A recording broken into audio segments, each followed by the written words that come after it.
ஆண்டவரும் இரட்சகருமாகிய இயேசு கிறிஸ்துவின் நாமத்தில் உங்கள் யாவருக்கும் வாழ்த்துக்கள். இன்றைய நாட்களிலே சங்கீதம் 103, 9, 10 வசனங்களை நீங்கள் நானும் கேட்கப் போகிறோம்.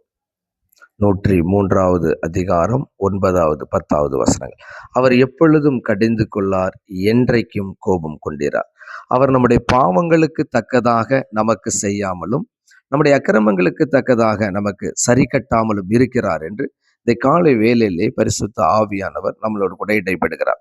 அன்பு தெய்வ பிள்ளையே, இயேசு கிறிஸ்து எப்பொழுதும் ஒரு மனிதனை கடிந்து கொள்ள மாட்டார், எப்பொழுதும் கோபம் கொள்ளவும் மாட்டார். ஒரு மனிதன் தன் கோபத்தை தனக்குள்ளே வைத்து கொண்டு அந்த கோபம் தீருகிற வரையிலும் அதை தனக்கு துரோகம் செய்த மனிதன் மீது காட்டுவான். ஆனால் இயேசு அப்படி அல்ல, அவர் மனிதரும் அல்ல.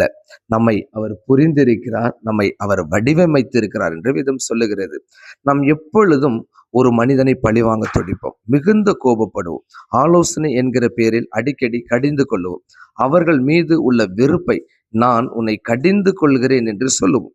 ஒருவரை பிடிக்கவில்லை என்றால் அவர் மீது இப்படிப்பட்ட காரியங்களை நாம் சொல்லுவோம். ஆனால் இயேசு நம்முடைய வாழ்வில் கோபப்பட்டாலும் கர்த்தர் நீடிய சாந்தமும் மிகுந்த கிருபையும் இரக்கமும் உள்ள தேவன் என்று வேதம் சொல்லுகிறது.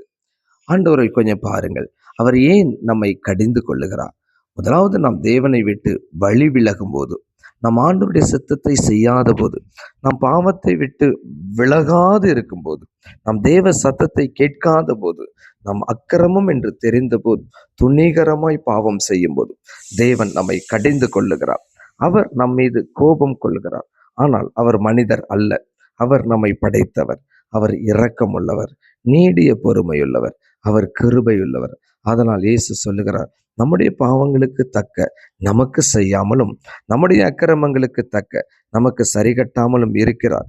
இன்றே மாறிடுவோம். வேதம் சொல்லுகிறது, நேசிக்கிற தன் மகனை சிட்சிக்கிறார். இந்த சிட்சை கொஞ்ச நாட்கள் இருக்கும். அவர் எப்பொழுதும் உன்னை சிட்சிக்க மாட்டார், என்றென்றைக்கும் கோபம் கொள்ள மாட்டார். தகப்பன் தன் பிள்ளைகளுக்கு இறங்குவது போல கர்த்தர் தமக்கு பயந்தவர்களுக்கு இறங்குவார். ஏன் நம்முடைய வாழ்க்கையில் இவ்வளவு பாடுகள் என்று நீ யோசிக்கலாம். இவ்வளவு ஏன் என்னை சிட்சிக்கிறார் என்று நீ வேதனைப்படலாம். கர்த்தர் உன்னை சிட்சிக்கவில்லை என்றால் அவரால் நீ நேசிக்கப்பட முடியாது. அவர் நேசிக்கிறவரை இயேசு சிட்சிக்கிறார் ஐயா. அவர் உன்னை அதிகமாய் நேசிக்கிறதுனால் தான் அவர் உன்னை சிட்சிக்கிறார். அன்பு பிள்ளையே, எதில் இயேசு நம்மை சிட்சிக்கிறாரோ அந்த பகுதியிலிருந்து மாறுவோம், விடுதலை பெறுவோம். மாறாக சிட்சிக்கின்ற நம்மளுடைய வாழ்க்கையிலே பிசாசு இயேசுவின் மேல நமக்கு ஒரு கோபத்தை உண்டு பண்ணுவான். அதற்கு இடம் கொடுக்க கூடாது.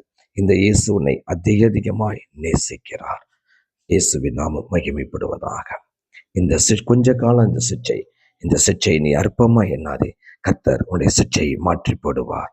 அவருடைய இரக்கம் உன் மீது கடந்து வரும். அல்லேலூயா, ஆமேன்.